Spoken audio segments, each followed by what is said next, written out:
Here's the president now in Florida. I wonder if everybody knows there what's going on. We'll listen to him. Ladies and gentlemen, this is a difficult moment for America. I, unfortunately, will be going back to Washington after my remarks. Secretary of Rod Pace and Lieutenant Governor will take the podium and discuss education. I do want to thank the folks here at Booker Elementary School for their hospitality. Today, we've had a national tragedy. 2 airplanes have crashed into the World Trade Center in an apparent terrorist attack on our country. I have spoken to the Vice President, to the Governor of New York, to the Director of the FBI, and have ordered that the full resources of the federal government go to help the victims and their families, and to conduct a full-scale investigation to hunt down and to find those folks who committed this act. Terrorism against our nation will not stand. And now, if you join me in a moment of silence.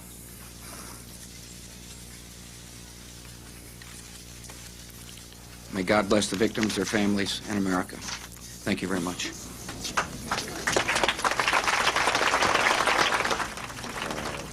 President clearly shaken, I think one can say, confirming what we think we all knew, which was that 2 aircraft in an act of terrorism crashed into the twin trade towers. Nobody was quite certain about the first one at the very outset, but the president absolutely, having talked to the Vice President, the Governor of New York, the Director of the FBI, now believing and confirming that we have 2 terrorist attacks on the World Trade Center, and the president saying the 2 things which a president must say at a moment like this: terrorism will not stand, which is an important thing for him to say, but not always necessarily effective, and God bless the victims and their families. John Miller, what are you picking up on the police radio? There was a bit of a stir a moment ago because LaGuardia Tower reported urgently that there was another aircraft moving fast in the no-fly zone. Now they've contacted that aircraft and they say it's a military aircraft that's rushed to the scene to enforce the no-fly zone and literally be a presence in the area in case there is another plane headed for the building, so that there'll be some at least armed aircraft up to confront it. Just think for a second, John, how you have drawn an extraordinary parallel. We think of no-fly zones as being in southern Iraq and northern Iraq, where the Iraqis are not allowed to fly, and if they do fly, are going to be shot down. Now we have a no-fly zone all around the lower part of New York City, and perhaps on the northern area too. All of the areas, airports closed down, and armed American aircraft in the air to shoot down anybody else who wants to take a shot at the place. I mean, those are the reports that are coming across the radio now, and if they're true, it's quite incredible and certainly unprecedented. Well, it would also suggest, as best you can tell, looking at it from this very sort of antiseptic environment that we are all in our newsrooms, is that the reaction has been fairly quick. New York City has an Office of Emergency Management. It's over here on the west side. It's a great bunker. Which the city, ironically, it's located in the World Trade Center complex, although not in the Twin Towers. Just right next door, north of the Trade Towers, right. in the World Trade Center, in the other northern World Trade Center there. And on an occasion like this is not one they absolutely anticipate when they got going. They're talking very concerned with chemical and biological warfare. They've got extensive plans about that, which they very often demonstrate to the press. I'm going to interrupt myself and everybody else for a second because one of our senior producers, Mark Obenhaus, is on the phone, and he saw the incident. Mark, do you hear me? I do indeed, Peter. Go ahead. Well, I was leaving my house to go to work, and I walked down the street to go to the subway. I was at the corner of Franklin and West Broadway, and as I was approaching the subway, a tremendous roar went over my head, and I looked up immediately, and it was a plane, and much lower than I've ever seen a plane in Lower Manhattan. And it was a large plane. I couldn't identify it as anything specific except that it was a commercial jet, certainly. And then my eyes followed it, because this is approximately 15 blocks from the World Trade Center, and it just slammed right into it and was completely engulfed by the building. It was extraordinary. No wings flew off, nothing like that. It just went directly in, creating this sort of cavern-like hole, and suddenly then big flames started protruding from it, and then of course smoke, and then debris started just catapulting. And of course the area that we're in, there's a great deal of foot traffic, and people are just approaching and beginning to just gasp at just the sight of the building itself. Even if they hadn't seen it, the actual incident, the actual impact, just the sight of this huge building engulfed in flame with this massive cavernous hole in the side of it. And we stood there, I can't tell you the amount of time, I would estimate about 15 minutes. And of course there's all kinds of services coming down, fire department and so forth. And then suddenly, from my vantage point, which would be north of the building, the far tower suddenly explodes in flames. Yet again, a similar kind of an event. And I now see, I've run down the street to my home where I have the television on, and I saw that too was another airplane. From our vantage point, you couldn't tell what exactly it was that hit the second tower, but it was a similar, seemingly almost like bomb blast, and with flames and debris protruding wildly from the building. Mark, let me ask you a couple of more specific questions. You now confirm for us, I think, that it was the first attack on the tower that you saw. Yes. What direction was the aircraft coming from? It was coming from the north. It was coming from the north down over Manhattan itself? Yes. It would have been flying roughly over the west side. I'm on, as I say, West Broadway, which is probably a quarter mile from the river. So it was on a direct path north, from the north, into the north tower. Do you remember whether it had 2 engines, 3 engines, or 4 engines? I do not. It was very quick. It struck me, the profile, the body of the plane was of such scale that I immediately identified it as a commercial jet. It happened so quickly I couldn't tell whether it had windows on the side or what. It could very well have been some sort of a transport plane, but it was a large plane. As opposed to occasionally down here you do see smaller prop planes or smaller aviation stuff that flies around here, sometimes doing movies and things like that. But in all my years down here, and I've lived down here for about 20 years, within walking distance easily of the building, I've never heard anything like this, and that's why I just immediately glanced up and just followed the track of this sound and this huge plane that was swooping over my head. Could you see any markings on it whatsoever? No, I did not. It was too quick. I can't give you any kind of identifying help on what it was. Do you remember what color it was? My impression was that it had a tan coloration to it. However, the sun, it was very low in the horizon, and I think kind of orange, and it may have been simply the color of the sun reflecting off a silver exterior. I really am not sure of that. Okay, Mark. Anything else? What's the mood in the environment down there at the moment? As if it's not hard to imagine.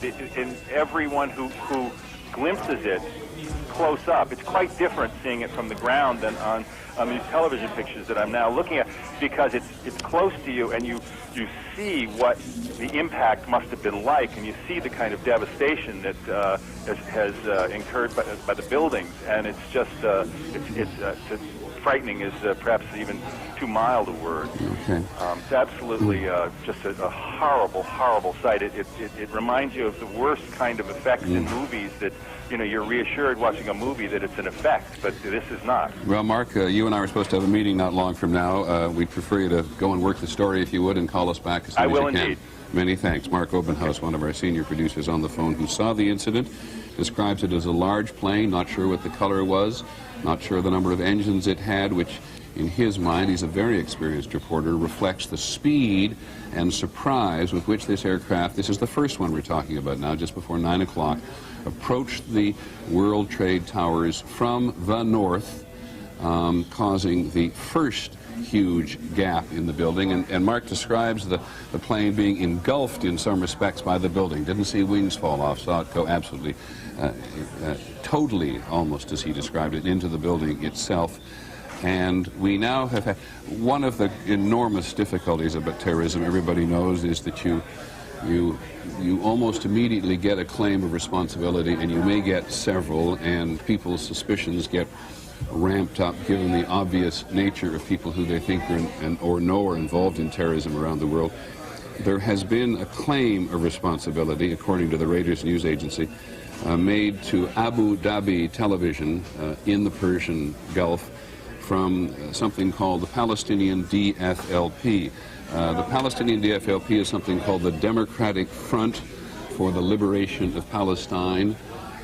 It has been for many, many years one of the most militant of the Palestinian organizations, has been involved in violence before, has been involved in other actions before, and it is the first organization to claim responsibility for this, though we have to caution you in all the obvious ways that before the day is over, there may be any number of people who claim responsibility. The White House, of course, has leapt to the forefront of people's concern this morning, and there is a plane circling the White House at the moment, and they're clearing the grounds there. That's a report which may be misleading in that it may presume an attack, whereas we just discovered a moment ago that what we had with an additional airplane in New York airspace was a security operation. I think probably most Americans know that there is no building in the country which has heavily defended, I shouldn't say deemed secure, but a battery of anti-aircraft missiles on the top of the White House itself. We've had an incident, as you know, in the past, several years ago, where a small aircraft landed in the White House garden, and the pilot, mentally deranged, as I recall at the time, was killed. But the White House is certainly been very heavily defended, and this plane circling the White House adds to the trauma that people are feeling today, but we have no idea precisely what that means. John Miller, you're listening.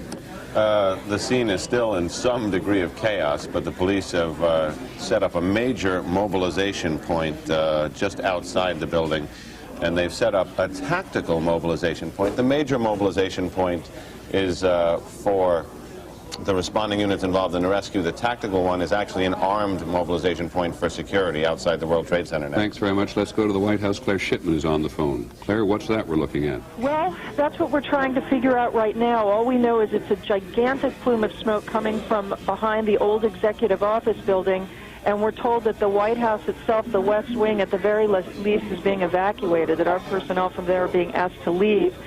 We've sent people running over there to try to find out what it is, but we don't know yet. Now, the old executive office building is slightly to the west and a fraction to the south. So we are looking southwest from a camera just across Lafayette Park, which is north of the White House. The White House is to the left side, out of your picture. Maybe even the cameraman could give us some appreciation. But you have no idea, was that an explosion? Did you hear anything? We did not hear it. In fact, we were trying to figure out from the White House what security precautions they were taking around the White House in the wake of the apparent attacks on the World Trade Center, and we suddenly just saw the smoke rising from behind the old executive office building. We have people on their way there now, but it's like nothing I've ever seen. I mean, we've never seen that kind of smoke coming from anything that would ordinarily occur here. I must also tell you, Claire, I think if you think about what's behind the EOB there, you're really down in pretty open area. It doesn't look like a place where a building would be on fire.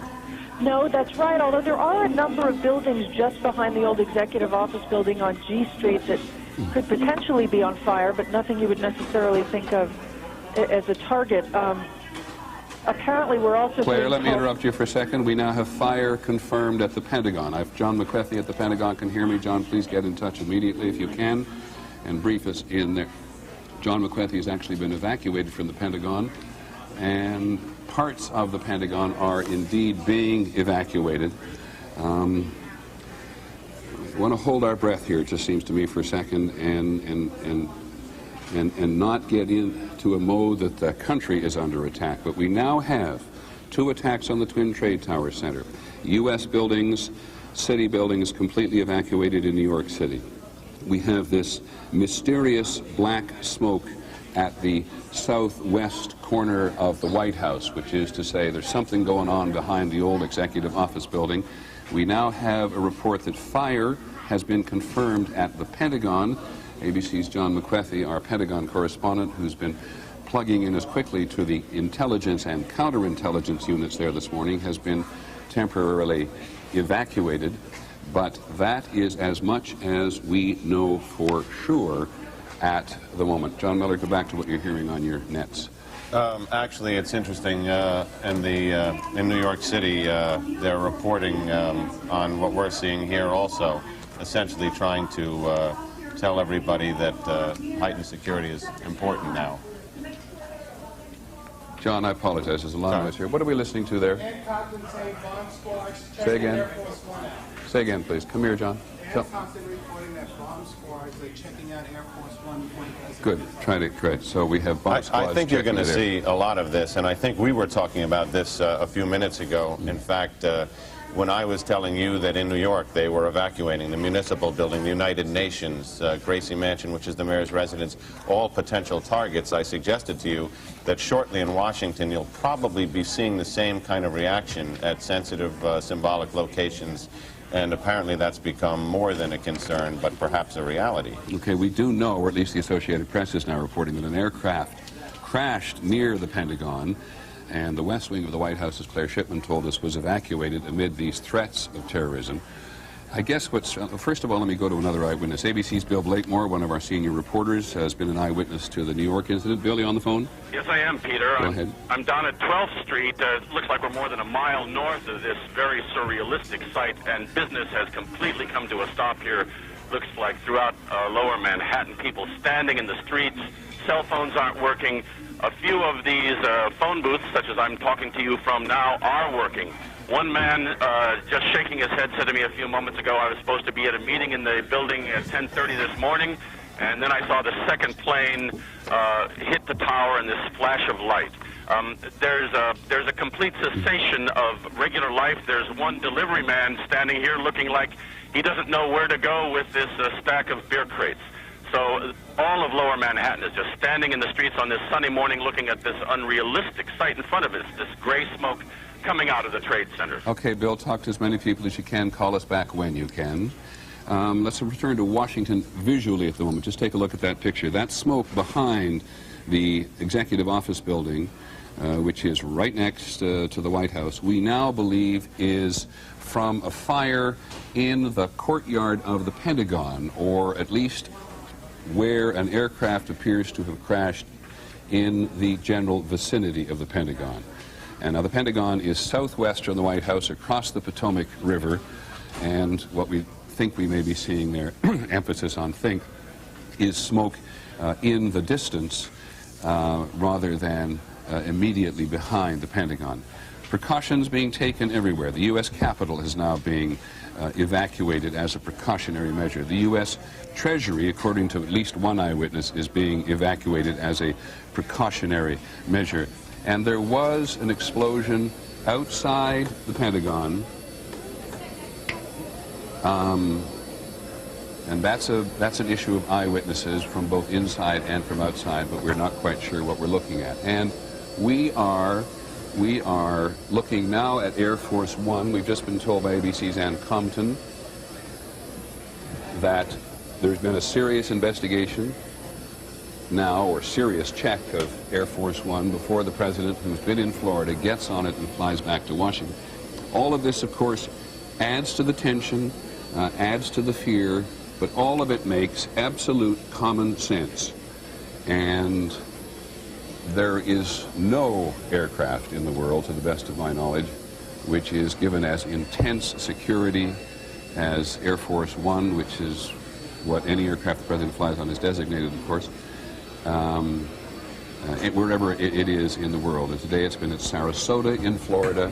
I want to get somebody to fix some monitors here for me, please. I want this monitor in front of me here to look like that monitor, so I know what I'm looking at right now. Thank you. The President will, having already spoken very briefly to the nation, saying, as we said, the obvious and necessary thing that terrorism will not stand, calling for a moment of silence. to acknowledge, to recognize, to honor, to deeply sympathize with the victims of today's attacks. The President then said he would come back immediately to Washington. I think we all know that the President is never out of touch with the events of the moment, wherever he is. But as of the moment, listen to this, as of the moment, from west to east in the United States, there are no airplanes taking off that are at least under the control or are obeying the Federal Aviation Administration. At O'Hare Airport in Chicago, for example, planes are still landing, but all departures have been stopped. The Sears Tower in Chicago, Chicago's great landmark tower, has been closed, and there are no aircraft taking off in the U.S. This is clearly because while we have not been able to confirm,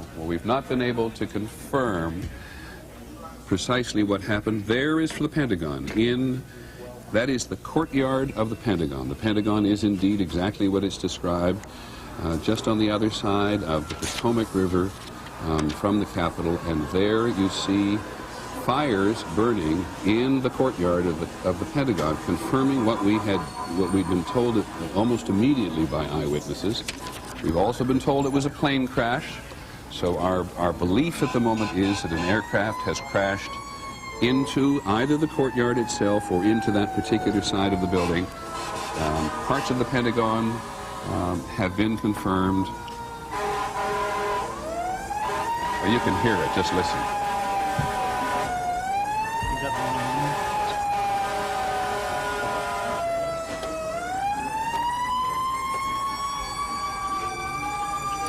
And that's what it looks like from just across on the north side of the White House. Those are the same incidents, to the best of our knowledge, the same incidents. And if you look at the amount of smoke at the Pentagon, this is huge. This is huge. The State Department is now being evacuated as a precaution. We're simply not able to get a good handle yet on what precisely happened at the Pentagon. But we do know that nowhere in the United States, at no commercial airport under the control of the FAA, are aircraft taking off. And this is in large measure because it has now been reported by several news agencies that the first aircraft, I beg your pardon, the one of the two aircraft which crashed into the Twin Trade Towers just after 9 o'clock Eastern Time this morning, was hijacked out of Boston. We do not know the airline. We're not able absolutely to confirm that, but there are several reports, and that led to the intense concern with the FAA and with the National Intelligence Services, all of the airspace in the general area of New York City, and now subsequently in Washington and everywhere else, be sealed as one would try to seal a building in order to prevent a third and fourth, whatever, incident similar to the first two. But that is the Pentagon, and as ABC's John Miller just reported a moment ago, the scene on the ground in New York City is still pretty chaotic. Emergency rigs, emergency services have converged on the Twin Trade Towers at the very same time that other high-profile buildings. Nancy Gabrina, I'm not sure. Do we know if the United Nations has been evacuated yet? The police department on the New York side has ordered the United Nations evacuated. In fact, they did that very early on, almost immediately after it became apparent what was going on here. Right now, at the World Trade Center, the emergency units are reporting there's still debris falling onto the street on the east side of the building, including a second body, which has fallen from the wreckage on the upper floors. They're also talking about people who are on the roof, and they've asked if the aviation unit from the police department can get up there and pick people up. But again, because of that smoke, as we discussed before, they're going to have real trouble edging in there.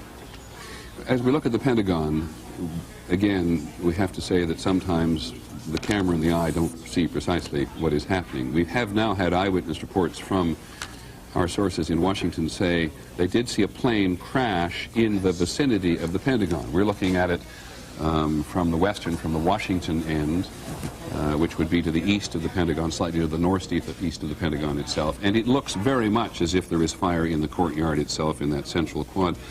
But you can see a small plume of smoke on the northern side of the building as well. At least I think it's the north. Yes, it is the northern side of the building as well. And we're not absolutely certain. The Associated Press, quoting a senior U.S. official, or quoting a U.S. official, is now saying affirmatively that one of the two planes that crashed into the World Trade Center was hijacked after takeoff from Boston. At this time of day, any number of aircraft taking off from Boston to go to ABC's John McWethy believes that it was an American Airlines flight number 11, bound for Los Angeles. And I realize when saying that, we're going to put the fear of God into a lot of people on the West Coast and people who know, who are connected with that flight. But our Pentagon correspondent, John McWethy, just reports into us that American Airlines Flight 11, bound for Los Angeles from Boston, was actually hijacked out of Boston. That's a helicopter over the Pentagon. I apologize to the audience. We have two separate monitors here. They show different pictures. Could you tell me which one the audience is seeing at home so I can work with that? And may I not have to ask again? Thanks very much. I don't.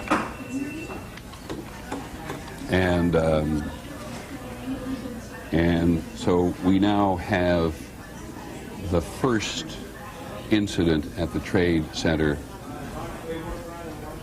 and the second trade incident at the Trade Center as two aircraft. We know that one of them, we know at this moment that one of them, according to officials talking both to the Associated Press and a confirmation from ABC's John McWethy at the Pentagon, that it was a commercial aircraft that was hijacked out of Boston, which could have been any time before 9 o'clock this morning, because the first attack on the Trade Tower was just before 9 o'clock, and the second one was after that.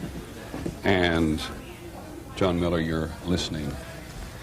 Actually, it's interesting. There's no way to characterize any part of this as fortunate, but if you look at cities who are prepared to handle an incident like this, and as you've seen New York's emergency response to this, it is probably one of the few places that is prepared with the kind of equipment, response, and rescue efforts that could actually address something like this. And Washington is probably the other. Immediately when this happened, the entire emergency service unit, which comprises hundreds of specially trained cops, was mobilized to the scene. Now a triage center for the injured has been set up just around the corner from the World Trade Center. It's an incredible scene down there with a tremendous amount of equipment. The Federal Aviation Administration has actually gone even further than it did a few minutes ago. It was asking all planes not to take off. Now the FAA has ordered all aircraft currently in the air over the United States to land at the nearest airport. Now you can imagine what may be happening, or what they think might be happening in some part of the country, that there is somebody else on some aircraft coming from somewhere or going somewhere with evil intentions. And so all aircraft currently in the air over the United States have been ordered to land at the nearest airport. I think hang on a sec, John. I just want to check one thing, because one of the very first people the President talked to was the director of the FBI, and Pierre Thomas, who covers the Justice Department and the FBI for us, has been here. They may think they prepare for this kind of thing, Pierre, but man, it must have been a shock. Stunning shock. The FBI Special Operations Center is now in full alert. The FBI extremely concerned that there would be additional attacks. Normally when you have a situation like this, they immediately get on the line with the CIA, the various intelligence agencies, trying to get a sense of who might have been planning something. But right now, the first order of business is to protect against a second attack, third attack. The feeling is normally when you have this kind of situation, there will be more attacks almost immediately. Let's go to the Trade Tower again, because, John, we now have what do we have? We don't... It looks like a new large plume of smoke.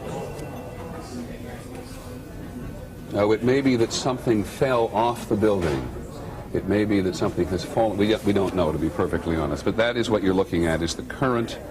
That's the scene at this moment at the World Trade Center. Dan Daler from ABC's Good Morning America is down in the general vicinity. Dan, can you tell us what has just happened? Yes, Peter, it's Don Daler down here. I'm 4 blocks north of the World Trade Center. The second building that was hit by the plane has just completely collapsed. The entire building has just collapsed, as if a demolition team set off. When you see the old demolitions of these old buildings, it folded down on itself, and it is not there anymore. That should be it. Thanks very much, Dan. Completely collapsed. The whole side has collapsed? The whole building has collapsed. The whole building has collapsed? The building has collapsed. That's the southern tower you're talking about. Exactly. The second building that we witnessed the airplane enter had been, the top half had been fully involved in flame. It just collapsed. There is panic on the streets. Thousands of people running up Church Street, which is what I'm looking out on, trying to get away. But the entire, at least as far as I can see, the top half of the building, at least half of it, I can't see below that, half of it just started with a gigantic rumble, folded in on itself, and collapsed in a huge plume of smoke and dust. We're talking about massive casualties here at the moment, and we have,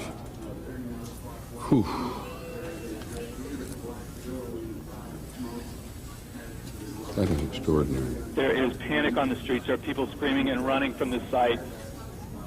The gigantic plume of smoke has reached me, and I'm probably a quarter of a mile north of there. Peter. Now this is what it looked like moments ago. My God.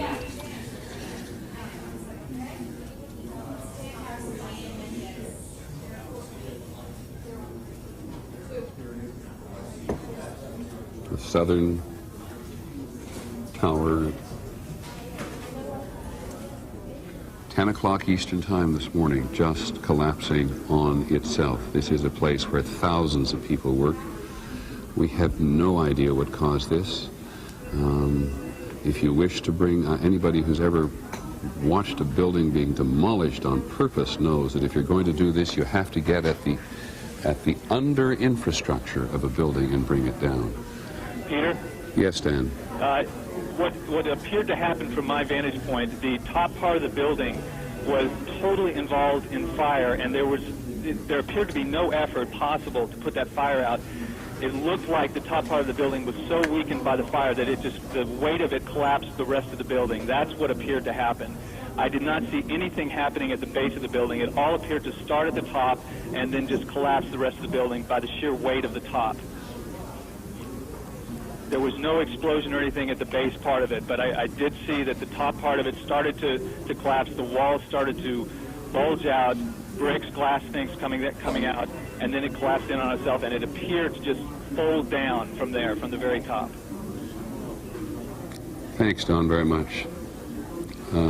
Just looking at that, I don't know why, but when was the last time the United States was attacked in this fashion? It was Pearl Harbor in 1941. John? From the scene now, there's obviously massive casualties. Usually during these things, there's a little bit of a high pitch, but basic calm over the police radios among the emergency workers. I can hear them screaming, signal 1013, which is the police code for help, calling for help at the triage center, where other people who were already injured have been injured more, confirming that the building has collapsed. Dozens of officers, more civilians are injured. And we don't know, although I'd have to suggest, given the size of that building, what progress the evacuation was in of the tower that collapsed. Yes, Pierre Thomas. One thing I might add is that in recent years, the U.S. government has been preparing for massive attacks, but it's been primarily focused on biological, often bombing attacks. One of the things I have not heard discussed at all in government circles is the notion that someone would hijack a plane and perhaps fly it into a building. So one of the questions that I'm sure that will come out of this, if this indeed is a terrorist attack, is what kind of defenses did the U.S. have in place to deal with an event like this? Well, we talked about that even, Pierre, just before you came and joined us, because at the Emergency Management Center, which is just literally in the same complex as the trade towers, they talk at great length about their preparations for a biological, a chemical warfare attack, how they closed tunnels. I mean, they've been very efficient, taken it very seriously for many years. I'd be a little surprised if the notion of an airborne attack on a United States target had not been discussed. But the notion of the intelligence services knowing absolutely nothing of what is going on today and saying openly right away they had no warnings whatsoever is, and you say something very important, if this is a terrorist attack. We just keep saying that on a repeated basis. Not having any notion whatsoever of what's going on is to be reminded not only of the efficiency of terrorism, but just reminded of the efficiency of terrorism. It's ironic. There's a chilling story. Lou Scalero of the FBI, who was part of the capture of Ramzi Youssef, who was the mastermind of the last bombing of the World Trade Center, told me this story, that he was flying over the World Trade Center in a helicopter with the suspect, Ramzi Youssef, next to him after he was captured in Pakistan. And as they passed over, Lou Scalero nudged him and said to Ramzi Youssef, you see, it's still standing. And Ramzi Youssef smiled and said to the FBI's assistant director, it wouldn't be if I'd had more money. This was... In other words, more money to buy explosives, more money to run a more efficient operation than the one he ran from New Jersey in '93. Exactly. And I mean, we may have seen the second coming of that plan. John McWethy is on the phone at the Pentagon. Hold it, let me just... John McWethy, we've now heard reports that 3 planes have been hijacked today. Can you confirm that? Jack McWethy at the Pentagon? Okay, then let me go quickly to someone named Don Wright, who saw the plane crash into the Pentagon. Don, are you there in Washington? Yes, I am. Can you tell us what happened? Yes, it was about 9:35, and I was looking out our 12th floor windows at 1600 Wilson Boulevard in Roswell, Virginia, and I watched this. It looked like a commuter plane, 2-engine, come down from the south, real low, proceed right on and crashed right into the Pentagon. Went directly into the Pentagon? That is correct. Looked like a deliberate act? A deliberate act, sir. And can you tell me what direction it came from, Don? It came from the south. Came from the south, up along the river, across the land? It came from the south. Okay, and did you happen to look at your watch? We thought it was just a little bit before 10 o'clock. Well, I was watching ABC News, watching the Twin Tower, and about the time I saw the plane, I watched it come in very low over the trees, and it just dipped down, came down right over 395, right into the Pentagon. And are you fairly sure that it was what we sometimes describe and recognize as a small commuter plane? Yes, it was. Good, Don. Thank you very much. Appreciate your help. You're Don very Wright, welcome. an eyewitness to the crash at the Pentagon. Now, we have had, as I said, reports today. There are hundreds of reports flying around, and so we beg your indulgence on us saying as often as we do, these are reports. They're sometimes unconfirmed, they're sometimes confirmed. We'll try to make it absolutely clear what we absolutely know and what we're uncertain about. There are now reports around of 3 aircraft having been hijacked today. So we have at least, because we've now had eyewitnesses to 3 apparently deliberate aerial assaults involving the aircraft themselves, 2 on the trade towers in New York City, and 1 on the Pentagon itself, just described by Don Wright as a small 2-engine commuter plane which came up from the south. And we now believe that 3 planes were hijacked, 2 of them from Boston and 1 from somewhere else. We are not yet sure precisely what's happened. John, you're listening. Just to clarify for people, John, who's one of our leading reporters on crime, knows New York City probably better than anybody in many news divisions. I cannot tell you where that happens. That's either U.S. Air Force or Navy aircraft, fighter aircraft, now on patrol in what we've described as the no-fly zone over New York City today, lest there be one more attempt. John, go ahead. They've continued evacuations in the area now. They're evacuating Battery Park City, which is a large apartment complex taking up many blocks across the street from the World Trade Center. and they've evacuated the federal court buildings where the terrorism trials of Ramzi Youssef and others were held. Anything that could be a symbolic target is now being emptied out in New York. New York is going into kind of a lockdown mode. I think you'll also see in Washington the same kind of air patrols have been scrambled around principal buildings there. Okay. We have on the phone one of those people who makes his living analyzing terrorism. Kyle Olson, do you hear me? Yes, I do. I wonder if on a day like this anybody wants to be thought of as an expert on terrorism. Be that as it may, and assuming that, knowing that much of the country is shocked at the apparent breadth of this, are you? Well, you know, this is the kind of attack that has fallen more into Tom Clancy novels than into actual response planning. Having said that, we've been anticipating for a long time. We've wondered why it's been so relatively quiet. The suggestions of Osama bin Laden's involvement. What has he been doing since Cole? Other groups out there with a real or imagined grudge against the United States. The nature of the event is shocking. The fact that it's happened is not. Thank you very much, Kyle. Really appreciate it. Kyle Olson. Yeah, one quick thing. Yeah, go ahead. One quick thing. The suggestions that are floating around out there right now. There's apparently this claim from the Democratic Front for the Liberation of Palestine. Right. Very interesting to know. If this is legitimate, if this claim stands up, this appears to be the first time this group has targeted Americans.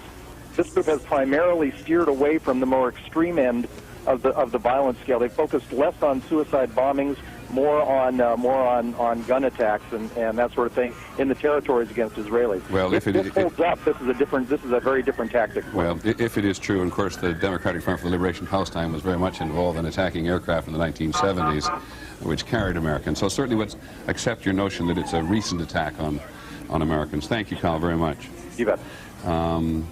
As Mr. Olson makes clear, there has been at least one claim, and those of us who cover this for a very long period of time are always suspicious of claims. People who cover international terrorism. I'm going to interrupt myself. Linda Douglas, our Capitol Hill correspondent, I think is on the phone, and if she's not, she already reports there has been an explosion of some kind at the Capitol. Is Linda Douglas on the telephone? Let's get her on the phone as quickly as we have. She just reported a couple of minutes ago that the leaders of the Congress, Senator Lott, Senator Daschle, the Republican and Democratic leaders in the Senate, had been taken to some undisclosed secure location. Our general assumption is that there's no panic involved in this, that somebody in the Capitol building, as someone in the White House, has a book which says that when these things happen, Kerr Thomas, maybe you can confirm this for me, when these things happen, there are certain modalities which you behave, and as you see the hierarchy of the American political establishment, the military establishment being attacked, you want to protect the chain of command. Absolutely. The first thing they try to do is get everyone in secure positions so they can gather information and make decisions about what to do next. One of the things that law enforcement officials had been planning for is the notion of a multi-tiered attack. An attack occurring in multiple places simultaneously.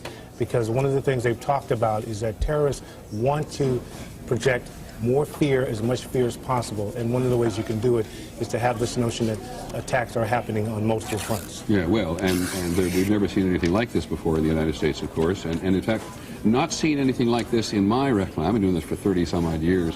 I don't recall any multitude of attacks. We've had 2 or 3. We've had 2 suicide bombers in a short period of time in the Middle East.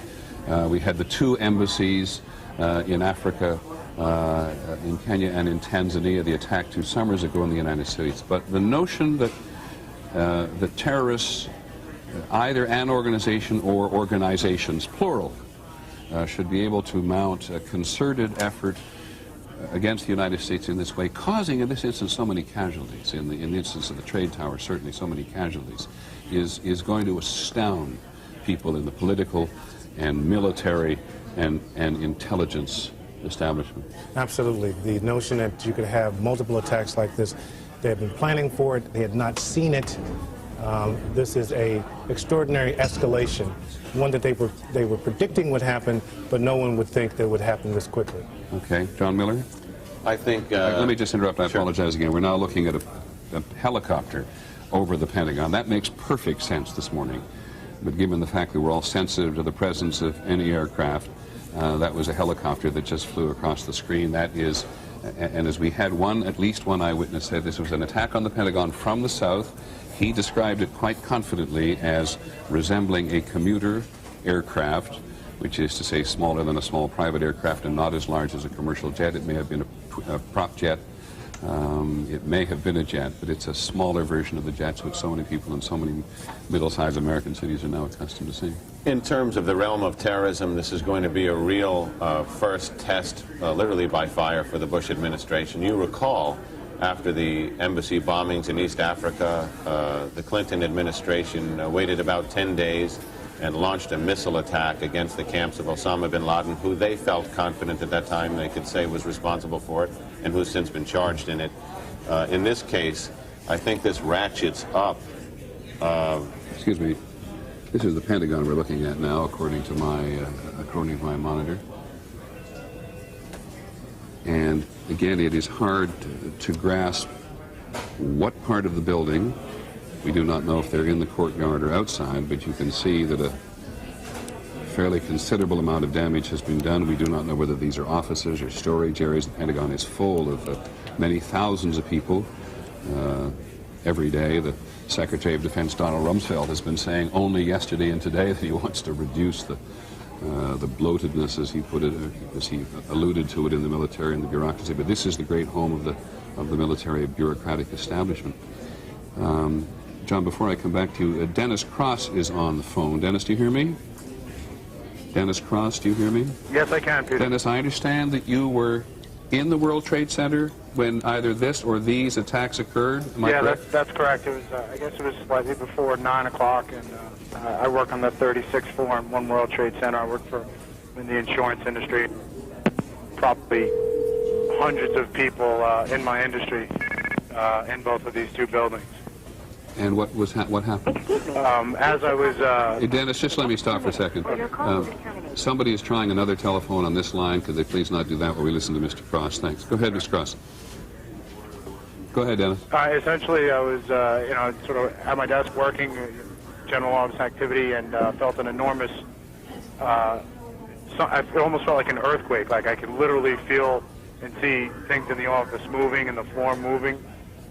Immediately after it was some sort of explosion or something, there was an enormous volume of debris and paper. It almost looked like a dirty parade.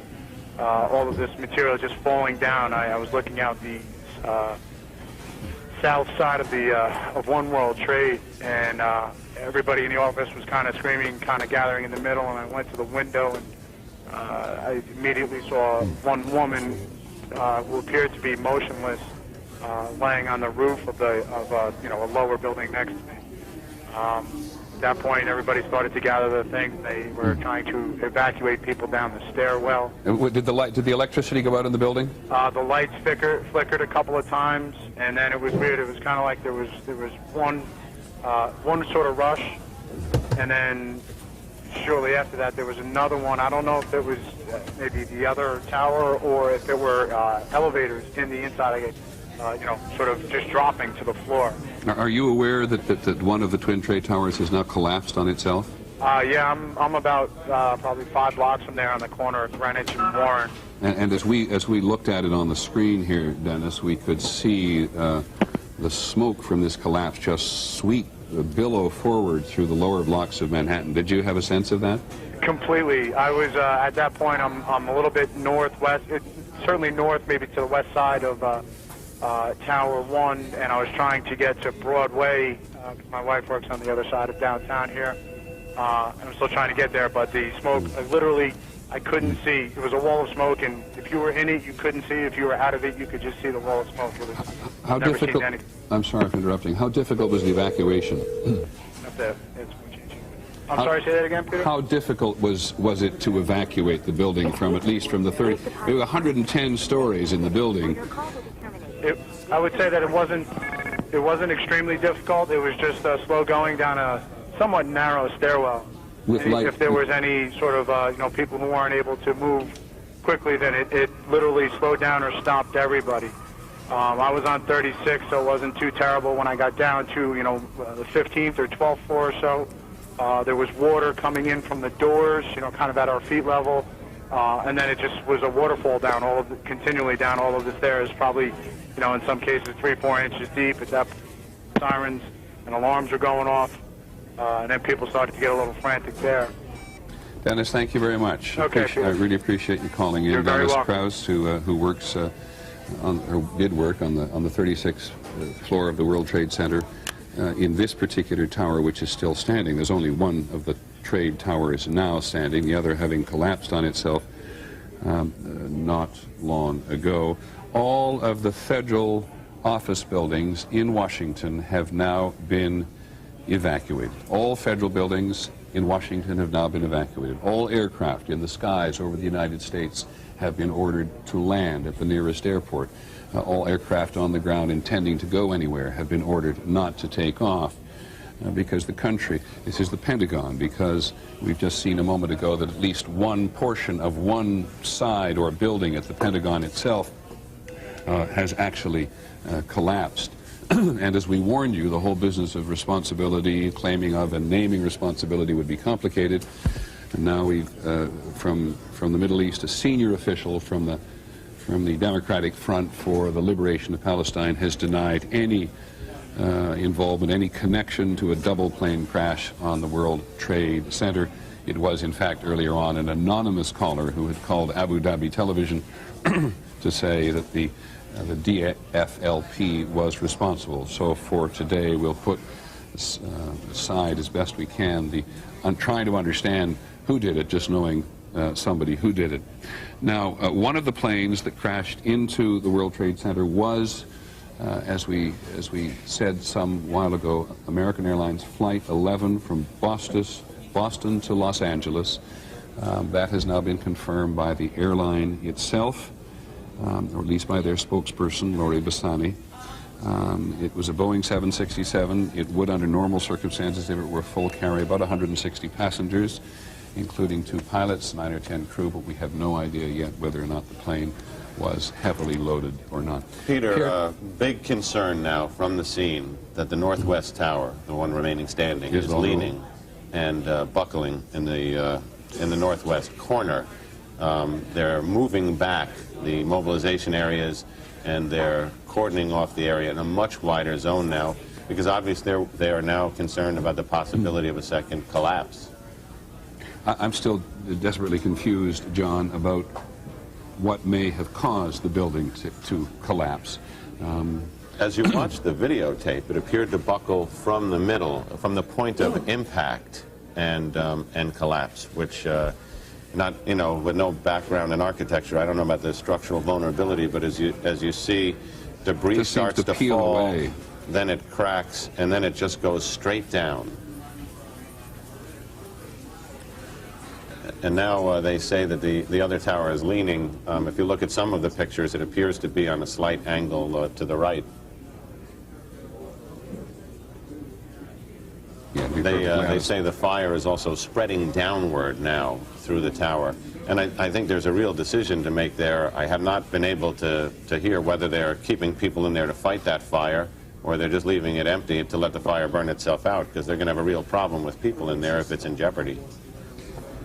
At the same time, New York firefighters have a reputation of staying until the very end, and if there are civilians in that building which need to be rescued, and clearly there are, then there's no way the emergency services, I can imagine, are going to pull out at this point. And if the elevators are disabled from that height, there's no fast way out.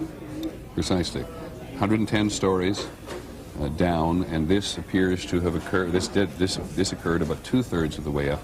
ABC's John McWethy now confirms for us. We've had from an eyewitness, or he adds to our eyewitness, saying that a small plane heading north, which is exactly what our eyewitness a little earlier told us, exploded at the base of the Pentagon, at the base of one wing of the Pentagon. They evacuated everyone inside, and there was subsequent concern, which may have led to the FAA decision to ground everything, that there was concern that another plane might be inbound towards the Pentagon.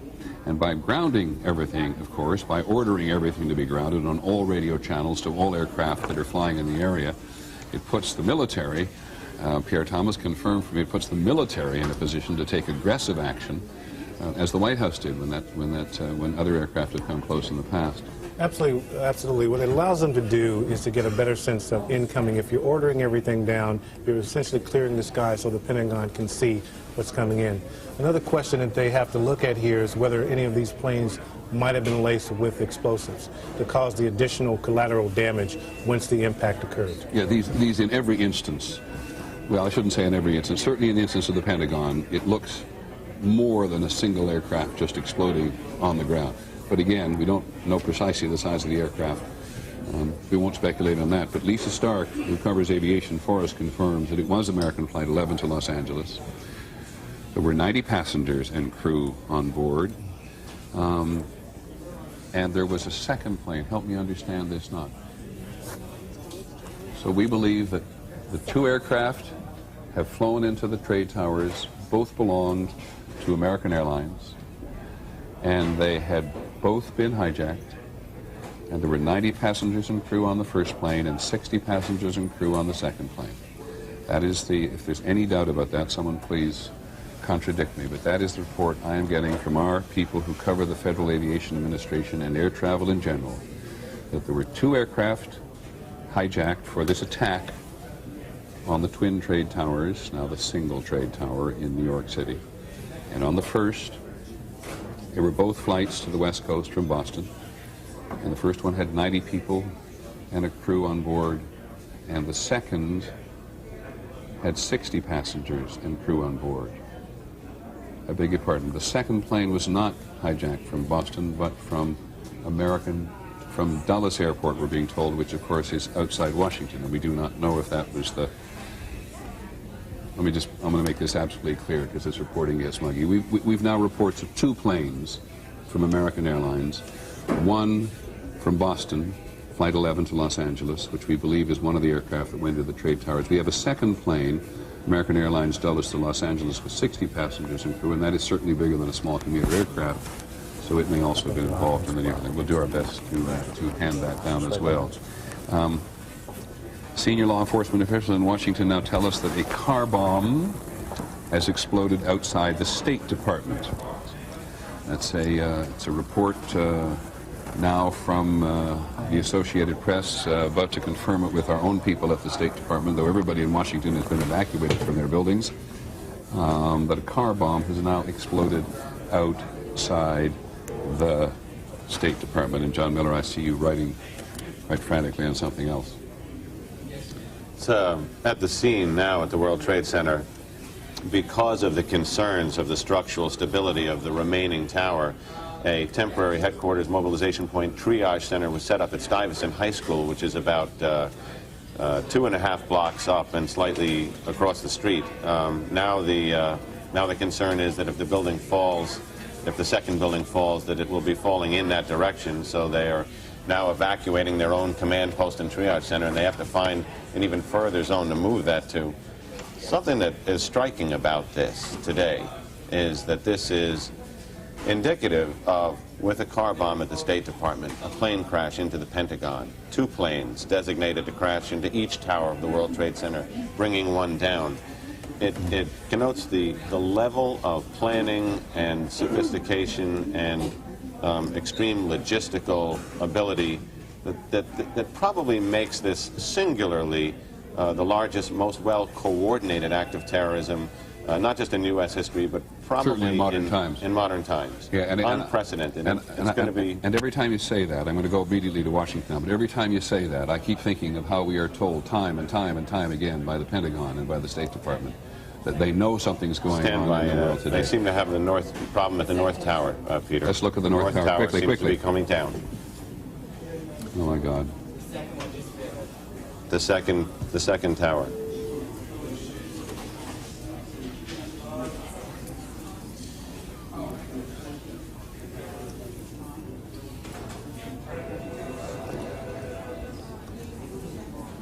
It's hard to put it into words, and maybe one doesn't need to.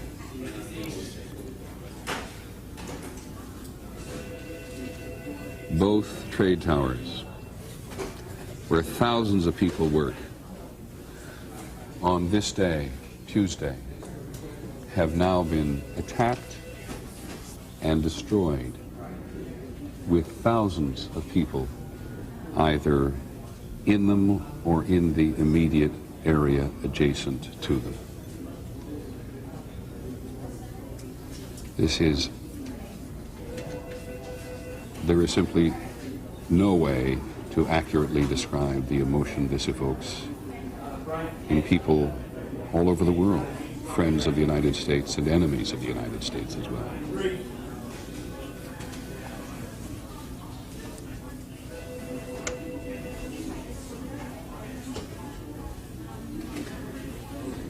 John Miller, very briefly, you said to us just a few minutes ago that this was their concern, that they thought after the first tower went that the second one was vulnerable.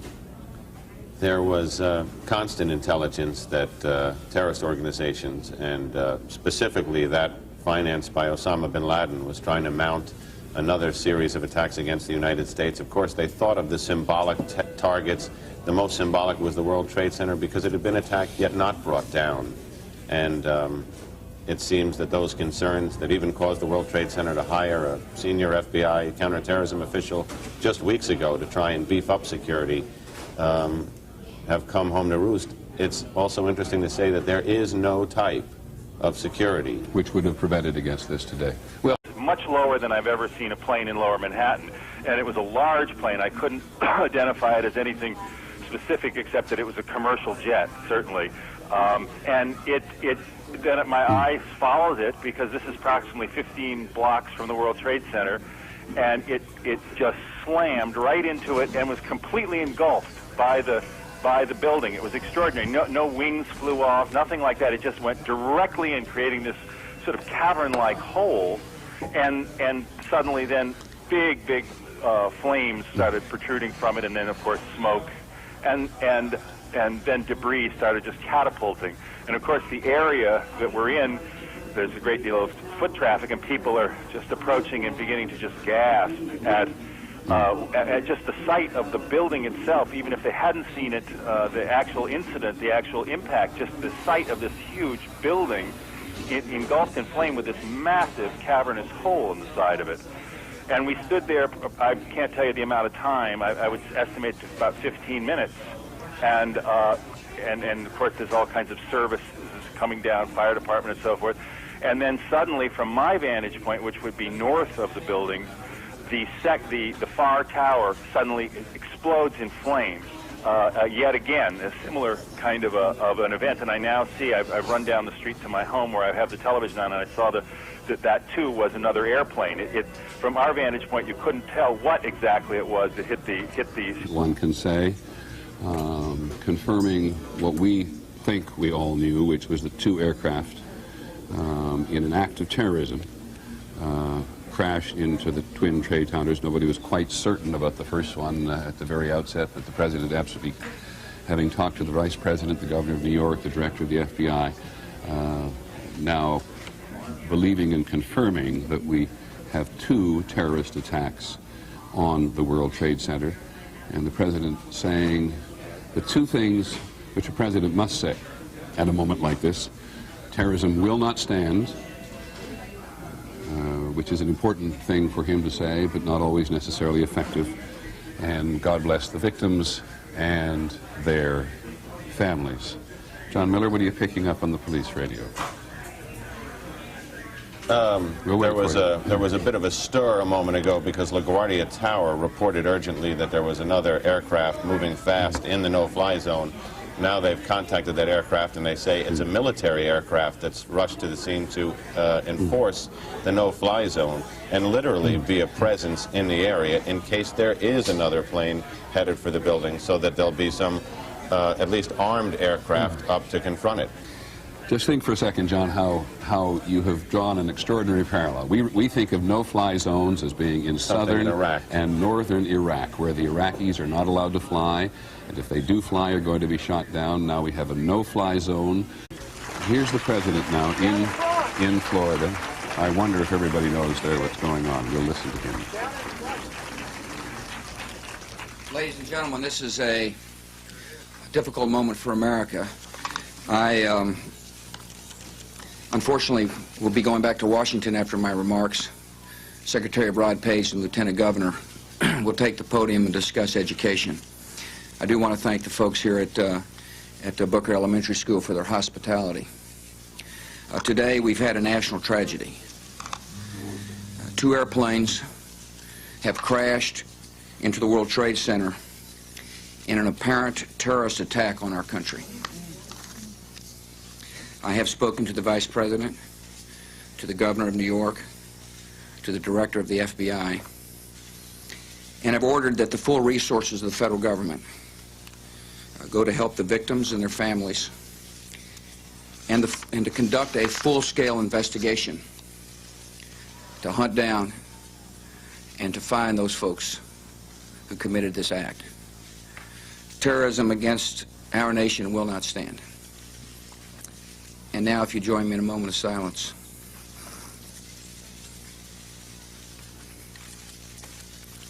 May God bless the victims, their families, and America. Thank you very much.